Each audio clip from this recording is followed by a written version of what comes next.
Hi dear students, welcome to business studies class. So in last three videos I explain about how the organizational structure is classified, that is a functional structure and a divisional structure. So now we are going to explain about the types of organization, that is one is formal organization and another one is informal organization. So in this video I am going to explain about what are the formal organization. So what are the formal organization means what? It refers to the organization structure that is designed by the management to accomplish the organizational objective. Means what? Organizational structure is designed to a management, it is designed by a management to complete the organizational objective. Mostly any organizational structure it is a categorized, otherwise it is a classified to fulfill the organizational objective, no doubt within that. But what is the difference between that? So within the formal organization structure, it specifies clearly the boundaries of authority and responsibility, and there is a systematic coordination among the various activities to achieve the organizational goals. Means what? Basically all organizational structure are classified to accomplish a organizational objective, no doubt within that. But within the formal, the name it's indicate everything, it may be the any it should be all everything, every work should be within the systematic manner, within the discipline manner, where the authorities and responsibilities are clearly defined. There should not be any negligence within the authority and responsibility. So everything should be within the systematic coordination manner. So each activity which are organized within that organization or within that enterprises, it should be fulfilled with the systematic manner, disciplined manner, with under the boundaries of rules and regulation only. Means what? So that is the formal organization. But within the informal organization, what is going to be happen? So that is also make to fulfill the organizational goals, no doubt within that. But you can have their uh, mutual relationship among the employees also. But here, who are the your boss, who are a subordinate, means subordinate and superior relationships are clearly defined here. Means what? If if you have boss, no, you should you should have that relationship with that only. Means what? You should not have any social relationship with your boss. Means what? Boss should be boss, he should not be a friend there. So that is the difference between formal organization and informal organization. Means what? Within the formal organization, everything should be systematic, disciplined manner. If boss is there, if it is your same age, but informal organization, he should be a boss. Within informal organization, he can be a boss or sometimes he can be a friend. That is the informal organization. So what are the features of formal organization? So it is deliberately created by the top management. So what is the meaning of it? Deliberately means purposefully created by the top level of management.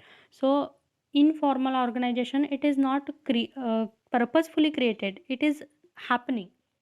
But formal organization, it is clearly intentionally made by the top level of management to carried out all the activities within the systematic manner. So second, what are the feature? It is the based on rules and procedure which are in written form.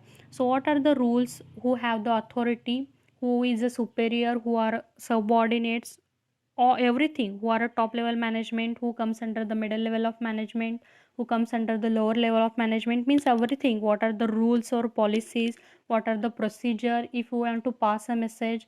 So everything, it is based on the written form. But in informal organization, it is not going to happen like that. So what is the next feature? It is impersonal, that is it does not takes into consideration of emotional aspects. Means what? It is impersonal because everything should be in systematic manner, disciplined manner. So there should not be any importance to emotional aspects, there should not be any friendship, belongingness, these things are not having any importance within the formal organization. It clearly defines the authority and responsibility of every individual. means what, how many employees are working within the organization. Some of them are subordinate, some of them are superior. So every individual who are working within the enterprises, they are clearly defined their authorities and responsibilities. So that is the feature. Next one, it is a created to achieve the organizational objective. So it may be the common feature for all types of organization, because every organization, every organizational structure to create it to fulfill the organizational objectives only. So next is advantages. So what are the advantages of this formal organization? So easier to fix the responsibilities since mutual relationships are clearly defined. So easy to fix the responsibilities, so mutually they are clearly defined. Their superior subordinate relationship, that is means boss and subordinate relationships are clearly defined there. So there not may be any confusion. So next one, no overlapping of work. So because things moves according to definite plan, means what, how the plans are uh, defined by the top level of management, according to that work should be carried out. So there is no chance of overlapping of works, because work should be carried out according to the plans only. There should not be going to be made any change within the plan due to the emotional aspects or anything. There should not be going to change any plan. Next one, unity of command through the established chain of command. So unity of command through an established chain of command, or you can call the authority, means what is the scalar chain that should be followed compulsorily there, means top level management, middle level management, lower level of management. If you want to pass any message, it should be go through the scalar chain only. There should not be disturbance. There should not be any disturbance between that. So due to that, unity of command should be followed. And who are a boss, who are a subordinate, means one subordinate have only one boss, that is clearly defined. That is the unit of command and unit of order. Next is easy to achieve the objective, because coordination and optimum use of human resources and material so resources, all things are optimum use of human resources and material resources, so we can achieve the objective easily, because there should not be any wastage of resources. Next one is stability in the organization. So because of behavior of employees can be fairly predicted, since there are specific rules to guide them.